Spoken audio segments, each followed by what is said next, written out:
Good morning everyone. Dev series के आज के लेक्चर में हम लोग क्लासिफिकेशन करेंगे। आपको मैंने ओपन चेन का सारा क्लासिफिकेशन विथ एग्जांपल आपको समझाया था। अब आज साइक्लिक कंपाउंड के बारे में बात करेंगे और उसके क्लासिफिकेशन के बारे में बात करेंगे। तो सबसे पहले हम लोग क्या देख रहे हैं कि साइक्लिक कंपाउंड ओपन चेन में मैंने आपको बताया था कि फर्स्ट कार्बन और लास्ट कार्बन कनेक्टेड नहीं होते आपस में, बट साइक्लिक का मतलब है कि पहला कार्बन और लास्ट कार्बन आपस में डायरेक्टली कनेक्टेड हो जाए। मैं डिफाइन कर दूं कि first carbon atom and last carbon atom attached directly. जैसे आप एक एग्जांपल देखें, मैंने एक कार्बन लिया, ये 3 कार्बन एटम को मैंने कुछ इस तरह कनेक्ट किया और टेट्रा बैलेंसिंग कंप्लीट करने के लिए ये मैंने हाइड्रोजन यूज किया। हर कार्बन का 4-4 बॉन्ड कंप्लीट है। तो पहला कार्बन अपने आखिरी कार्बन से डायरेक्टली अटैच्ड है। ऐसे ही कंपाउंड क्या कहलाएंगे? Cyclic compound. नाम तो फिलहाल आप इसको दूसरा तरीका से इस हिसाब से भी आप रिप्रेजेंट कर सकते हो, और नाम इसका होता है साइक्लोप्रोपेन। तो जब नॉमेनक्लेचर आएगा तो मैं उस समय आपको नाम लिखना सारे को बताऊंगा। कुछ एग्जाम्पल पे अपन बात कर रहे हैं अभी, तो एग्जाम्पल पे ध्यान देंगे कि साइक्लिक कंपाउंड या क्लोज चेन किसको आप बोल रहे हो। आपने 9th-10th में एग्जाम्पल लिया होगा बेंजीन C6H6, 6 कार्बन है। आप इस 6 कार्बन को कनेक्ट कर रहे हो और इस हिसाब से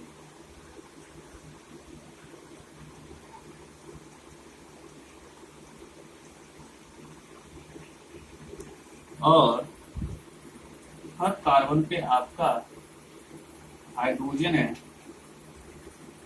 ये भी अगर आप ध्यान दो तो पहला कार्बन और आखिरी कार्बन आपका एक दूसरे से कनेक्टेड हो रहा है, और इसको हम लोग कुछ इस हिसाब से भी रिप्रेजेंट करते हैं बेंजीन को। तो आप जितने भी देखो तो हर पहला कार्बन और आखिरी कार्बन, हर पहला कार्बन आखिरी कार्बन एक दूसरे से डायरेक्टली अटैच हो रहा है। तो जब पहला कार्बन और आखिरी कार्बन, लास्ट कार्बन एक दूसरे से डायरेक्टली अटैच हो, उसी को हम लोग क्लोज चेन बोलते हैं, या साइक्लिक कंपाउंड बोलते हैं, या रिंग चेन बोलते हैं। अब रिंग चेन में आपका 2 पार्ट्स था, एक होमोसाइक्लिक या कार्बोसाइक्लिक और दूसरा था हेट्रोसाइक्लिक। होमोसाइक्लिक या कार्बोसाइक्लिक का मतलब होता है होमो, जैसा कि नाम है, सेम एटम ही उस रिंग में प्रेजेंट होंगे। जैसे मैं इस बेंजीन की बात करूं, या आपका होमोसाइक्लिक होगा या कार्बोसाइक्लिक होगा। ये भी बेचारा कार्बोसाइक्लिक है क्योंकि सिर्फ कार्बन हाइड्रोजन ही अटैच है। तो वो सारे रिंग जिसमें सेम नंबर सेम एटम ही अटैच्ड हों तो वो आपके होमोसाइक्लिक कहलाते हैं। अगर आप इसे एग्जांपल से देखो साइक्लिक के बाद कि होमोसाइक्लिक आप किसको कहने वाले हो, यदि मैं बात कर लूं होमोसाइक्लिक का, मैंने क्या कहा कि होमो का मतलब क्या हुआ? होमो का मतलब क्या होता है भाई? एक जैसा, यानी ऐसे साइकिल, ऐसे रिंग जिसमें एक ही एटम हो, एक ही जैसे एटम हो रिंग में, तो वो होमोसाइक्लिक कहलाएगा। जैसे अभी आपने देखा कार्बन और हाइड्रोजन वाले, साइक्लोहेक्सेन ले लो, साइक्लोब्यूटेन ले लो, ये सारे आपके होमोसाइकिल कहलाएंगे, होमोसाइक्लिक रिंग कहलाएंगे। Cyclopropane, cyclohexane, cyclobutane double bond है, साइक्लोअल्कीन एंड द बेंजीन। अब होमोसाइक्लिक के पार्ट थे आपके पहले कौन सा? एलिसाइक्लिक, और दूसरे थे आपके कौन से? एरोमैटिक। अगर आप सही से समझो, एली वर्ड आपने कहाँ यूज किया था? एली वर्ड आपने यूज किया था जिस समय आप ओपन चेन पढ़ रहे थे, उसमें आपने एलिफैटिक यूज किया, वहां एक एली था, एलिफैटिक। एलिफैटिक से यदि आप एली लेते हो और इधर साइकिल लगाते हो तो ये आपके एली साइक्लिक बनते हैं। और इस तरह के जितने भी आप एग्जाम्पल देखोगे ये सारे के सारे क्या होंगे, एलिसाइक्लिक कंपाउंड होंगे। एलिसाइक्लिक तो है, कार्बोसाइक्लिक भी है और होमोसाइकिल भी है। और एरोमेटिक का मैंने सिंपल सा अर्थ बताया था कि फिलहाल अगर आप एरोमेटिक में देखो तो अपने को बेंजीन रिंग लेके चलना। अब इसके भी दो पार्ट आपने कर रखे थे, कौन कौन से आपको याद होगा। एक बेंजोनाइड था, यानी इसमें तो अपना एक बेंजीन रिंग आना ही आना है। जैसे ये देख लो, ये बेंजीन, ये एनिलीन। तो जब भी बेंजीन रिंग आने लगे तो उसे हम लोग बेंजीनोइड कहते हैं। जैसे इसका नाम हो जाता है आपका नेप्थलीन। तो बेंजीनोइड का सिंपल मतलब अपने को समझ में लेना है क्या, जिसमें बेंजीन रिंग आ रहे हैं। और नॉन बेंजीनोइड का मतलब होता है जिसमें बेंजीन रिंग नहीं, बट एरोमेटिक कंपाउंड है, लेकिन बेंजीन रिंग नहीं आने के कारण वो सब क्या कहलाने वाले हैं, नॉन बेंजीनोइड। तो नॉन बेंजीनोइड में मैंने क्या कहा कि बेंजीन रिंग नहीं होना चाहिए। अब एरोमेटिक कंपाउंड में जब बात कर रहे हैं तो यहाँ एक रूल होता है, ह्यूकल्स का रूल, इसको बोलते हैं हम लोग ह्यूकल्स रूल। और इसके हिसाब से 4n+2 पाई इलेक्ट्रॉन, ये आगे हम लोग पढ़ेंगे जियोसी में फिर से, कि जब भी 4n+2 पाई इलेक्ट्रॉन किसी सिस्टम के पास हो, किसी कंपाउंड के पास हो, तो हम कहते हैं वो एरोमेटिक कंपाउंड।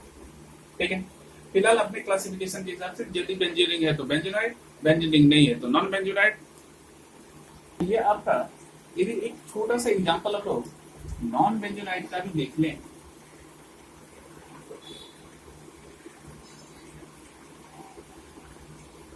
अगर आप इस रिंग में नंबर ऑफ द कार्बन देखो 1 2 3 4 5 6 एंड द 7 एक doubly bonded oxygen. Benzene ring तो अपने को कहीं दिख नहीं रहा। तो बेंजीन रिंग यदि नहीं दिख रहा, हम इसको बोलते हैं ट्रोपोलोन। इसका नाम होता है ट्रोपोलोन। तो अब देखो डिफरेंस आपको समझ में आएगा। ये बेंजीन रिंग 6 कार्बन से 7 कार्बन वाला ट्रोपोलोन, तो पक्का है कि इसमें बेंजीन रिंग का कहीं चर्चा नहीं होने वाला। तो ये ऐसे सारे जो साइकिल में तो आ रहे हैं, लेकिन बेंजीन वाले रिंग इसमें नहीं अवेलेबल है, सो कॉल्ड नॉन बेंजीनोइड। आपको यहाँ तक मेरे ख्याल से समझ में आया होगा गाइस। अब यदि हम लोग होमोसाइक्लिक के बाद हेट्रोसाइक्लिक की बात करें, तो हेट्रोसाइक्लिक कंपाउंड आपका कुछ भी नहीं, जैसा अगर number of the same atom आप रिंग में अटैच कर रहे हो तो होमोसाइक्लिक कहलाते हैं, लेकिन यदि number of the atom different हो जाए तो आप उसे हेट्रोसाइक्लिक।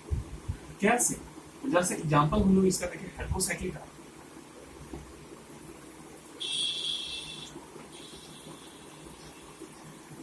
हेट्रोसाइक्लिक कंपाउंड का सपोज करते हैं हम लोग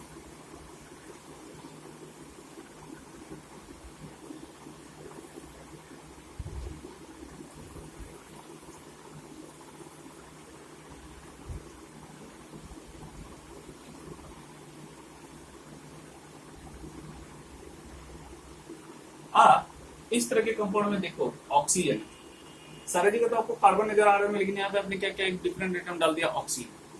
आप कोई भी ले लो, सिंगल बॉन्ड वाले भी अगर हम लोग लेके चले, या एक छोटा सा एग्जांपल आप ले लो, ऑक्सीजन ऑक्सीजन रिंग लेके चल रहे हैं, लेकिन आ रहा है सल्फर सल्फर, रिंग लेके चले यहाँ ऑक्सीजन, यहाँ एक सल्फर। ये सारे जो भी देख रहे हैं, यानी नंबर ऑफ द एटम जैसे ही डिफरेंट हुआ, रिंग आपका क्या कहा जाएगा, हेट्रोसाइक्लिक। इसमें बहुत सारे एग्जांपल है आपके, फ्यूरॉन हो सकते हैं, पैराडाइन भी आ सकते हैं, नाइट्रोजन कंपाउंड जो है थायोनील भी हो सकते हैं। अब देखते हैं इस हेट्रोसाइक्लिक कंपाउंड का क्लासिफिकेशन यदि हो चुका है तो हमारा ये classification of the organic compound complete होगा। और यह एक नया टर्म आता है होमोलोगस सीरीज। होमोलोगस सीरीज का मतलब होता है आप ऐसी सीरीज की बात करते हैं आप ऐसे सीरीज की बात करते हो जहां पर क्या हो, जरा सा ध्यान दें। होमोलोगस सीरीज क्या है भाई? पहला पॉइंट कि ऐसे सारे सीरीज या ऐसा सीरीज जिसमें कंस्टिट्यूटिव मेंबर के बीच में डिफरेंस किसका आ जाए? CH2 का। एक सीरीज जिसमें कंस्टिट्यूटिव मेंबर के बीच में डिफरेंस हो CH2 का। फॉर एग्जाम्पल जैसे आप लेते हो CnH2n+2, आप जान रहे हो कि इसे कहते हो अल्केन। अब आप इस अल्केन के श्रेणी में CH4 रखते हो, C2H6 रखते हो, C3H8 रखते हो एंड सो ऑन, आप चलते रहे। पहला मेंबर मीथेन, दूसरा इथेन, डिफरेंस कितने का? CH2 का। इस दोनों के बीच में डिफरेंस कितने का? आपको होगा सर CH2 का। नेक्स्ट वाले के बीच में भी डिफरेंस कितने का होगा? CH2 का। तो ऐसे सारे सीरीज जिसमें कंस्टिट्यूटिव मेंबर के बीच में डिफरेंस हो CH2 का, उसी को आप क्या कहते हो? Homologous series. जैसे आप अल्कीन भी ले सकते हो। अल्कीन आप रखते हो CnH2n और यहाँ पे C2H4, C3H6, C4H8 and so on. और आप ढंग से देखो तो डिफरेंस कितने का आ रहा होगा? तो CH2 का डिफरेंस आ रहा है विथ अ बॉन्ड, यहाँ भी कितने का डिफरेंस आ रहा है इन दोनों के बीच? CH2 का। तो अगर कंस्टिट्यूटिव मेंबर के बीच में CH2 का डिफरेंस आ जाए तो वही सीरीज आपका क्या कहलाने वाला? अल्केन। सॉरी, वही सीरीज क्या कहलाने वाला है? Homologous series. और होमोलोगस सीरीज में एक बड़ा इंटरेस्टिंग पॉइंट है कि ठीक है CH2 का डिफरेंस आना चाहिए, बट होमोलोगस सीरीज के हर मेंबर को आप एक ही प्रोसेस से बना सकते हैं। जनरली होमोलोगस सीरीज के हर मेंबर को एक ही प्रोसेस से हम लोग क्या कर सकते हैं? बना सकते हैं। आई होप होमोलोगस सीरीज समझे होंगे। अब आ रहा है कौन सा? Functional group. अब फंक्शनल ग्रुप क्या होता है भाई मेरे? तो फंक्शनल ग्रुप में आप कहो कि एटम और group of atom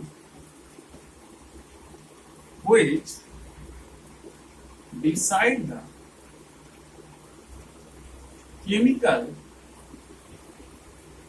properties of hydrocarbon. यानी एक एटम या ग्रुप ऑफ एटम जो डिसाइड करेगा किसी भी हाइड्रोकार्बन के केमिकल प्रॉपर्टीज। जैसे सपोज करो ये आपका एक CH4 है, अगर मैं यहां से एक हाइड्रोजन को हटाऊं और उसकी जगह OH को लगाऊं, तो CH4 से अगर आप एक हाइड्रोजन हटाते हो तो क्या बचने वाला होता? CH3। और उसके हाइड्रोजन की जगह पर आप क्या रख रहे हो? OH। तो 9th में भी पढ़े होंगे कि OH ग्रुप अल्कोहल का। तो अगर ये फंक्शनल ग्रुप आ गया आपके पास, तो इस हाइड्रोकार्बन का प्रॉपर्टीज, केमिकल प्रॉपर्टीज इस फंक्शनल ग्रुप के अकॉर्डिंग आपका बिहेव करेगा। मतलब जो मिथेनॉल है उसमें सारे प्रॉपर्टीज किसके अकॉर्डिंग काम करेंगे? अल्कोहल के अकॉर्डिंग काम करेंगे।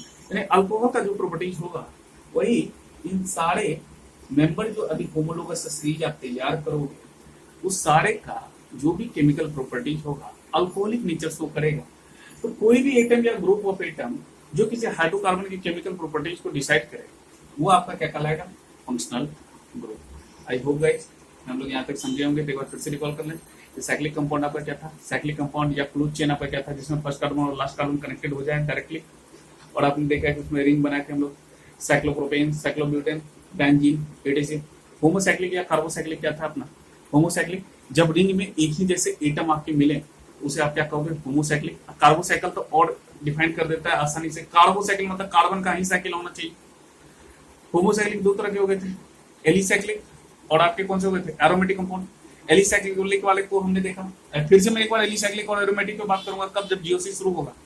एलिसाइक्लिक का भी आपने एग्जांपल देखा। एरोमेटिक में क्या था कि मैंने कहा कि सिंपल सा देखो कि इसमें बेंजीन रिंग होना चाहिए और न्यूटन्स रूल होता है कि 4n+2 पाई इलेक्ट्रॉन होना चाहिए था। तो 4n+2 पाई इलेक्ट्रॉन अभी आपको समझ में नहीं आएगा, जब मैं जीओसी बताऊंगा तो उस समय आपको पता चलेगा कि 4n+2 पाई इलेक्ट्रॉन सर किससे बताना चाह रहे हैं। और एरोमेटिक में भी दो पार्ट हो गए थे, बेंजोनाइट, नॉन बेंजोनाइट। बेंजोनाइट में मैंने कहा था कि बेंजीन रिंग यदि आपको मिलता हो आप समझ लो कि वो बेंजोनाइट है। और नॉन बेंजोनाइट में रिंग तो है लेकिन वो बेंजीन रिंग ना हो तो नॉन बेंजोनाइट। हेट्रोसाइकिल में क्या था? जैसा कि नाम होता है हेट्रो मतलब अलग अलग, कि रिंग है बट उसमें एक से ज्यादा एटम इन्वॉल्व है। कार्बन के रिंग में ऑक्सीजन भी आ रहा है, कार्बन के रिंग में सल्फर भी आ सकता है, कार्बन के रिंग में नाइट्रोजन भी आ रहा है। तो ऐसे सारे एग्जांपल आपके हेटेरोसाइक्लिक कहलाएंगे। होमोलोगस सीरीज, आप ऐसे सीरीज की बात करते हो जिसमें CH2 का डिफरेंस आ जा रहा था। फंक्शनल ग्रुप, एक ऐसा एटम या ग्रुप ऑफ एटम जो हाइड्रोकार्बन में यदि अटैच हो जाए तो उसके केमिकल प्रॉपर्टीज को डिसाइड करे, उस ग्रुप के कारण उस हाइड्रोकार्बन का केमिकल प्रॉपर्टीज डिसाइड होगा, तो वो ग्रुप या एटम जो है आपका क्या कहलाएगा, फंक्शनल ग्रुप। यहाँ तक वेब सीरीज का हमारा था, ये बेसिक नीड्स जो आपको चाहिए थी वो है। अब यहाँ से हम लोग शुरू करते हैं क्या, नोमेनक्लेचर। आई होप गाइज कि यहाँ तक आपका बिल्कुल अच्छे से क्लियर हो रहा होगा, तो बिल्कुल घबराने का जरूरत नहीं है, आप मर्जी से क्लासिफिकेशन का काम करो। अब नेक्स्ट हम लोगों का है नोमेनक्लेचर, कि नोमेनक्लेचर क्या है, कितने तरीके का नोमेनक्लेचर पॉसिबल है, क्या रिप्रेजेंटेशन करने का तरीका होता है, और कैसे हम लोग उसके ऊपर वर्क करते हैं। तो फिलहाल आज की वीडियो लेक्चर में हम लोग इतना ही काम करेंगे। नेक्स्ट वीडियो लेक्चर आपका होगा नोमेनक्लेचर का, उसे आप ध्यान से देखेंगे। और मैं बार बार कर रहा हूँ, यदि आप इस हिसाब से काम करते हो तो 2.5 महीने में ये ऑर्गेनिक आपकी होने वाली है। आपको यदि अच्छा लग रहा हो सीरीज, आपको वेब सीरीज, आप जरूर कमेंट करें, लाइक करें, सब्सक्राइब करें, दोस्तों के बीच शेयर करें। Thank you. कल के क्लास में नोमेनक्लेचर।